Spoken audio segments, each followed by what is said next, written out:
नमस्कार, लोकशक्ती टी.1 या चॅनलमध्ये सर्वांचे हार्दिक स्वागत. आज आपण आमंत्रित केलेले वक्ते आहेत, पाहुणे आहेत, ते म्हणजे राजकीय क्षेत्रातील एक नाव असलेले बाळासाहेब डांगे. त्या जिल्हा परिषद इलेक्शनसाठी ते इच्छुक आणि दावेदार असे उमेदवार आहेत. हा जो गण आहे तो आहे टाकळे आजी कवठे यामाई गण. या गणातून ते उभे राहणार आहेत जिल्हा परिषद निवडणुकीसाठी. त्या संदर्भात आज त्यांची आपण ही मुलाखत घेणार आहोत. नमस्कार सर. नमस्कार सर, आपली जिल्हा परिषद गणामधून उभे राहणार आहात, गटातून उभे राहणार आहोत. पहिलं आम्हाला हे सांगा की आपली राजकीय वाटचाल कधी सुरू झाली, केव्हापासून आपण राजकीय क्षेत्रात काम करताय? तसं बघायला गेलं तरी मी 1986 साली माझं शिक्षण 10वीच्या नंतर बंद केलं आणि त्याच्यानंतर मी हळूहळू राजकारणातच आलो. परंतु राजकारण पहिले सुरुवातीला राजकारणात नाही, आता समाजकारणात लोकांच्या अडीअडचणींचे पाहता पाहता मी राजकारणात कधी आलो मला कळलंच नाही. परंतु 90 नंतर मी राजकारणात सक्रिय झालो आणि 95 पासून चांगल्या प्रकारे राजकारणातली मला जाण आल्यानंतर मी कायमचाच राजकीय सामाजिक कार्यात सहभागी आहे. आपण त्यावेळेस राजकारणात कोणकोणती पदं उपभोगली किंवा कोणकोणत्या पदावर दावेदार होते आपण? मी 1999 पेक्षा 2000 साली पहिल्यांदा राजकारणात आलो आणि पहिल्यांदा आलो म्हणजे ग्रामपंचायतला सदस्य बिनविरोध म्हणून झालो. हो. त्यानंतर काही एक निवडणूक परत लढवली. त्यानंतर आता सुद्धा या मागच्या पंचवार्षिकपासून ग्रामपंचायत सदस्यपद आमच्याकडेच आहे. अशी 2-3 वेळा 25 वर्षापासून राजकारणात कायमचा सहभागी आहे. एक सांगा की आपला व्यवसाय कोणता आहे? व्यवसाय म्हटलं तर पहिल्यापासून शेती हाच व्यवसाय आहे. मी तसे अनेक व्यवसाय केले. काही दिवस किराण्याचं दुकान टाकलं, काही दिवस आईस्क्रीमचा व्यवसाय केला. त्यानंतर काही दिवस ओपनरचे म्हणजे दाणं करायच्या मशनी असतात आपल्या, त्याचा सुद्धा व्यवसाय केला. मी अनेक व्यवसाय करता करता पुन्हा शेतीकडेच वळालो, कारण आपला शेतीच मुख्य व्यवसाय आहे आणि बाकीच्या व्यवसायामध्ये आपल्याला काही जम बसवता नाही आला किंवा तो बसला नाही. मग मला पुन्हा शेतीच करावी लागली आणि त्यानंतर मी शेती बागायत कमी असल्यामुळे मी व्यवसाय केले. परंतु व्यवसाय बंद करीत असताना मी पहिली गोंड देऊन पाईपलाईन केली. 2 जोडीदार घेतले, त्यांना सहभागी करून घेतलं. पाईपलाईन केल्यानंतर मग बागायत वाढलं. 7-8 एकर बागायत झाल्यानंतर मी तोपासून आतापर्यंत शेतीच करतो. एक सांगा की आपण जिल्हा परिषद गटातून उभे आहात, टाकळे आजी कवठे यामाई गणातून. तर आपलं ह्या गणामध्ये कोणकोणते प्रश्न आपल्याला दिसून येत आहे? आता या गणात प्रश्न अनेक आहेत किंवा गटात प्रश्न अनेक आहेत आणि प्रश्न थोडे वेगवेगळे आहेत. आपल्या भागात काही कोरडवाहू क्षेत्र आहे, मिडुलवाडी सारखे क्षेत्र आहे, त्यांना शेतीला पाणी नाही. प्यायची पाण्याची आता फॅट कंपनीने त्यांची सोय केली. परंतु बाकीच्या ठिकाणी काही ठिकाणी पाणी नाही. आमच्या कवठे गावात सुद्धा किंवा मलटणला काही भागात, अहमदाबादला काही भागात, सविंद्याला काही भागात या भागात कॅनलचं पाणी पोचत नाही. तेव्हाच्या लोकांचे पाण्याचा प्रश्न आहे. म्हणजे रस्त्याचे प्रश्न खूप मोठे आहेत. रस्ते झाले तरी ते दरवर्षी पुन्हा पुन्हा बनवावे लागतात. पावसामुळं, खड्ड्यांमुळं रस्ते परत खराब होतात गाड्यांमुळं आणि रस्त्यांची कामं सुद्धा थोडे निकृष्ट होतात. कॉन्ट्रॅक्टरांचे आणि राजकीय पुढाऱ्यांचे थोडे लांगेबांधे असल्यामुळे तो प्रश्न निर्माण होतो. पण आपण ज्या वेळेला त्याच्यात लक्ष घालू त्यावेळेला आपण सुद्धा बऱ्याच वेळा लक्ष घातलं. या अष्टविनायक रोड असेल त्याची रुंदी करण्यासाठी किंवा ते कमी रुंदी होती ती वाढवण्यासाठी बऱ्याच प्रश्नामध्ये लक्ष घातलं आणि त्याचा तो प्रश्न सुद्धा चांगल्या प्रकारे मार्गी लागला. असे अनेक प्रश्न आहेत. शेतीचे प्रश्न आहे, बेरोजगारीचे प्रश्न आहे आणि आज बेरोजगारीचे प्रश्न असतानाच परत मजुरीचा एक प्रश्न आहे का मजूर मिळत नाही. प्रत्येकाला मजुरीचा प्रश्न निर्माण होतो, मजूर मिळत नाहीत. त्यामुळं तोही प्रश्न आहे आणि लोकांचे अनेक प्रश्न आहेत. रस्त्याचे प्रश्न आहेत, लाईट बिल येऊ नसती. आता या बिबट्याचा नवीन एक प्रश्न तयार झाला आणि या बिबट्याच्या प्रश्नापासून सरकारने लाईट दिवसा दिली. तो एक प्रश्न थोडा 50% मार्गी लागला. परंतु 8च तास लाईट आहे, ती 12 तास कशी करता येईल त्याच्यासाठी सुद्धा प्रयत्न शासन दरबारी आपण करतोय. आणि बिबट्याचा प्रश्न असा आहे की बिबट्याने 2-3 लहान मुलं खाल्ली, 2-3 वयस्कर माणसं, 1-2 माणसं धरली, 1-2 खाल्ली. तर तो प्रश्न सोडवत असताना सर्वांच्या बरोबर सहभाग घेऊन त्या कुटुंबाला आधार देण्याचं काम, त्या कुटुंबाचं सांत्वन करण्याचं काम, त्यांच्या पुढील जे कागदपत्र हलवायला लागतात त्यांना निधी मिळवून द्यायचा असतो याच्यासाठी सुद्धा चांगले प्रयत्न केले. त्या आंदोलनं झाली, त्या आंदोलनात चांगल्या प्रकारचा रात्रंदिवस सहभाग घेतला. अरे वा. आंदोलनात रस्ता रोको केलेली आंदोलनं बरीच असतील, रात्रीपर्यंत थांबायचं, त्या माणसांना मदत करायची, त्यांचं सांत्वन करून त्यांना धीर द्यायची. ही सगळी कामं मी अव्याहतपणे कायम करीत असतो आणि इथून पुढे सुद्धा चांगल्या प्रकारे करीत राहणार आहे. जिल्हा परिषद निवडणुकीसाठी आपण उभे आहेत, तर आपला जनसंपर्क कसा आहे?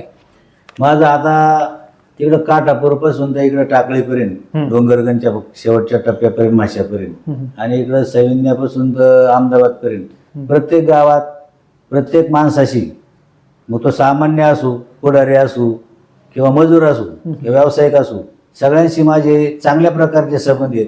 महिलांशी सुद्धा सगळ्यांशी ओळखी आहेत आणि सर्वांच्या आपण कार्यक्रमाला मी सुखदुःखात हजर असतो. कोणाचं लग्न असू द्या, कोणाची दसरी असू द्या, कोणाची अंत्यविधी असू द्या किंवा पूजा अर्चा, भजन कीर्तन, काही धार्मिक कार्यक्रम असू द्या, त्यामध्ये त्या कुटुंबाचे सुख आणि दुःख या सगळ्यामध्ये मी कायमचा सहभागी असल्यामुळं मी सर्वांच्या संपर्कात कायमचा आहे. एक सांगा की बेरोजगार तरुणांचे प्रश्न आहेत, ते तरुणांचे प्रश्न तुम्ही कसे सोडवणार आहे? आता तरुणांचे प्रश्न सोडवायला शिक्षण भरपूर शिकलेले तरुण आहेत, परंतु बेरोजगारी संपूर्ण देशात आहेत. आपल्या देशात पंतप्रधानांनी सांगितले मी दरवर्षी 2 कोटी नोकऱ्या देईन, ते देऊ शकले नाहीत. मग आपण तरी त्या प्रश्नाला किती पुरे पडणार आहे हा एक प्रश्नच आहे आपल्यापुढे. परंतु तो प्रश्न असताना सुद्धा या भागात MIDC काही बाकीच्या संस्था आहेत, त्या संस्थेमध्ये मजुरांची किंवा कामगारांची, शिकलेल्यांची, कमी शिकलेल्यांची सर्वांचीच गरज असते.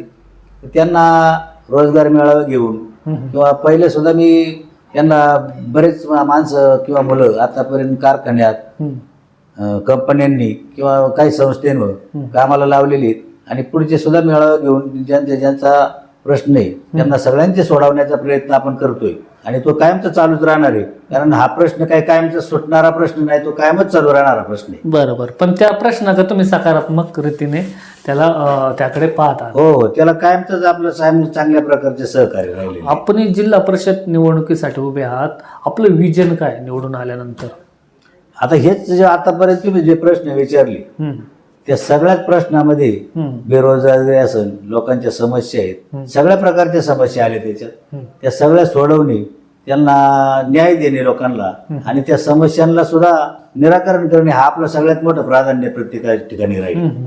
पण आपलं विजन हेच राहणार, लोकांची प्रश्न सोडवणे आणि लोकांना प्रश्नातून मुक्त करणे. 100% मुक्त कोणीच होत नाही, प्रश्न हे चालूच असतात, त्याच्यासाठी प्रयत्नही चालूच असतात आणि प्रश्न शिल्लकच असतात. त्यामुळे प्रत्येक प्रश्नाला न्याय देणे, त्या प्रश्नाला, कोणत्या प्रश्नाला किती महत्व द्यायचं, कोणती आज गरज आहे जास्त, त्या गरजेप्रमाणे त्या प्रश्नांचं निराकरण करणे हा आपला कायमचा हेतू आहे आणि तो इथून प्रश्न कायमचा चालू राहील. आपलं शैक्षणिक आणि सामाजिक आणि धार्मिक कार्य कसं ह्या भागामध्ये? शैक्षणिक म्हटलं तर मी प्रत्येक शाळेला ज्या ज्या काही वस्तूंची गरज असते किंवा मुलांच्या शिक्षणाला बऱ्याच पालकांची ऐपत नसती फी भरायची, तर मी इथलं एक उदाहरण सांगायचं म्हणलं तर सविंद्याच्या शाळेला सुद्धा मदत केली. कवठ्याच्या हायस्कूलमध्ये मी दरवर्षी 10-15 विद्यार्थी दत्तक घेतो ज्यांची फी भरायची, ज्यांच्या कुटुंबाची ऐपत नाही, तर ते प्रत्येकाची फी मी दरवर्षी भरतो. शैक्षणिक साहित्य सुद्धा पुरवतो आणि शाळेला जी जी मदत लागेल म्हणजे प्रत्येक भागात किंवा प्रत्येक ठिकाणी मुलांची कोणची समस्या असेल, कोणची ॲडमिशनला फी अडकली असेल, कोणतं ॲडमिशन घ्यायला कागदपत्र नसतील, त्यांना तिथं कोणी ॲडमिशन देत नसेल तर त्याच्यासाठी त्या ठिकाणी जाऊन सुद्धा चांगल्या प्रकारचं मी सहकार्य सगळ्यांना करीत असतो. आणि सामाजिक कार्य म्हटलं तर प्रत्येक ठिकाणी समाजाचे जे प्रश्न आहेत ते कोणते अनेक प्रकारचे प्रश्न आहेत, त्या सगळ्या प्रश्नांमध्ये सहभाग घेऊन ते सोडवण्याचा बरेच प्रयत्न मी केलेले आहेत. त्याच ठिकाणी मलठण असन, कवठे असन, सविंद्य असन, जांबूत, पिंपरखेड अशा बऱ्याच ठिकाणी आरोग्य शिबिरं घेतली. ज्यांना ज्यांना ते दृष्टी त्या प्रत्येकाची तपासणी केली, त्यांचं ऑपरेशन केलं, त्यांना चष्मे आणून दिले आणि ज्यांच्या बाकीच्या समस्या आहेत, BP, शुगर, अनेक महिलांच्या प्रश्न असतात, त्या सर्व प्रश्नांसाठी जहांगीर हॉस्पिटलची एक टीम बोलवली होती आणि त्या टीममध्ये 8 दिवस आम्ही संपूर्ण गटामध्ये कवठे टाकळ्याच्या गटामध्ये शिबिरे घेतली आणि त्या सर्वांना चांगल्या प्रकारचे सहकार्य करून त्यांना काहींना चांगल्या प्रकारचा त्याचा फायदा बऱ्याच लोकांना झाला. 1,000 लोक त्या शिबिरामध्ये सहभागी झाली आणि सर्वांना चांगल्या प्रकारचा फायदा झाला. धार्मिक कार्य कसं राहिलं आपलं? धार्मिक कार्यामध्ये मी कुठं प्रवचन असन, कीर्तन असन, भजन असन किंवा प्रत्येक गावोगाव सप्ताह असतात, त्या सप्ताहाला भेटी देऊन, काकड आरती असन त्यांच्या सर्व काकड आरत्यांना भेटी देऊन किंवा गावगावच्या यात्रा आहेत त्या यात्रेमध्ये सहभागी देऊन त्यांना सहभाग मोकळा चालत नाही. प्रत्येक ठिकाणी भरीव सहभाग लागतो, प्रत्येक ठिकाणी वर्गणी द्यावी लागते आणि ती वर्गणी सुद्धा भरीव प्रकारची मी दिलेली. ती सर्व गटातल्या लोकांना माहिती मी काय काय काम केलंय, हे गटातल्या कोणत्या गावात किती वर्गणी दिली, कोणी आजारी पडला तर त्याच्यासाठी किती मदत केली, कोणचा ॲक्सिडेंट झाला तर त्याला किती मदत केली आणि कोणचा काही समस्या निर्माण झाली तर त्या ठिकाणी मी हजर असतो आणि प्रत्येकाला जेवढी आपल्याला शक्य आहे त्याप्रमाणे मदत करतो. कारण आपला काय कोणता व्यवसायाचा 2 नंबर आपला व्यवसायच नाही. त्यामुळे आपलं सगळं शेती आणि आपले एक मंगल कार्यालय मी बांधलेले. त्या मंगल कार्यालयामध्ये आतापर्यंत 14 वर्ष झाली. पण त्या 14 वर्षात जी माणसं या ठिकाणी लग्नाचं तारीख धरायला आली त्यातला अजून एकही माणूस मी पाठीमागं जाऊन दिला आणि त्याच्याकडे पैसे नसतील, कमी असतील, तो देईन तेवढ्या पैशात त्याची लग्न केली. आणि काही लग्न बरीच अशी केली 5-25 लग्न आतापर्यंत की त्यांची निःशुल्क लग्न केली. त्यांची ऐपतच नाही लग्न करायची, परंतु त्यांची इच्छा आहे, त्यांच्या पाहुण्यांची इच्छा आम्हाला कार्यालयात लग्न करून द्या आणि मुलीच्या वडिलांची तर काय ऐपत नाही. त्यांची लग्न मी फुकट करून दिली. अशी बरीच 5-25 लग्न ती सुद्धा फुकट करून दिली. गोरगरिबांसाठी तुम्ही धावून आले. गोरगरिबांसाठी मी गरीबच असल्यामुळे मी गरिबांसाठीच काम करतो कायमचा. कारण मी त्याच परिस्थितीतून आलोय. माझे आई वडील भुसावळ जात होते, मी एक ऊस मजुराचा मुलगा आहे, नंतर शेती करायला लागलो, नंतर हळूहळू परिस्थिती थोडी बदलली. त्याच्यामुळे आपली जी परिस्थिती आपल्याला ज्या अडचणी आल्या त्या लोकांना किती अडचणी आहेत याची मला चांगली जाण असल्यामुळे मी प्रत्येकाला त्या प्रकारे मदत करीत असतो. बरोबर. ह्याच मदतीबरोबर आपण एक जिल्हा परिषद पंचायत समिती गणात उभे राहणार आहात, तर येथील नागरिकांना काय आवाहन करू शकता? नागरिकांना आव्हान एवढंच करील, मी काय माझ्या घरात कोणी जिल्हा परिषद सदस्य नव्हता, कोणी पंचायत समिती सदस्य नव्हता, कोणी आमदार नव्हता, खासदार नव्हता. मी एक सर्वसामान्य तुमच्यातलाच माणूस आहे. आणि सर्वसामान्य माणसाला जे प्रस्थापित असतात ते कायमचाच दाबायचा प्रयत्न करते. हा कायमचा राजकारणाचा नेहमी. परंतु मी तुमच्या सगळ्यांच्या सहकार्याची अपेक्षा अशी ठेवलेली की एक सर्वसामान्य तुमच्यातला माणूस या जिल्हा परिषदेवर तुम्ही पाठवताल आणि मला सहकार्य करताल, तुमची सेवा करण्याची संधी द्याल, अशी मी गटातील किंवा गणातील सर्व नागरिकांना नम्र अशी विनंती करतो. बाकी जनता जनार्दन सुज्ञे यांना सगळं कळते, त्याच्यामुळे तो जनता जनार्दनाच्या काय मनात असेल तो निर्णय त्यांच्या हातात आहे.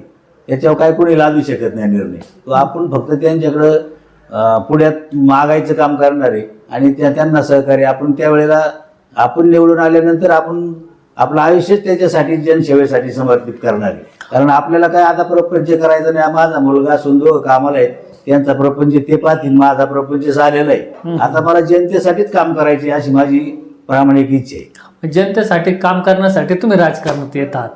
नाही, मी समाजकारणात पहिल्यापासूनच आहे, राजकारणात सुद्धा कायमचं सक्रिय आहे.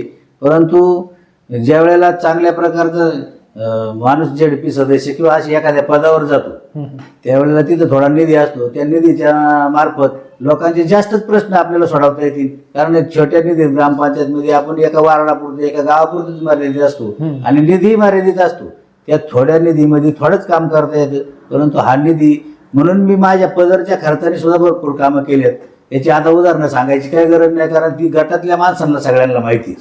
त्याच्यामुळं मी जास्त निधी आला तर तो जनतेसाठी चांगल्या प्रकारे खर्च करीन आणि त्याच्यात कुठेही प्रकारचा कोणत्याही प्रकारचा भ्रष्टाचार न होऊन देता मी तर करणारच नाही, पण अधिकाऱ्याला सुद्धा करून देणार नाही, एवढी मी सगळ्या जनतेला पाहिजे.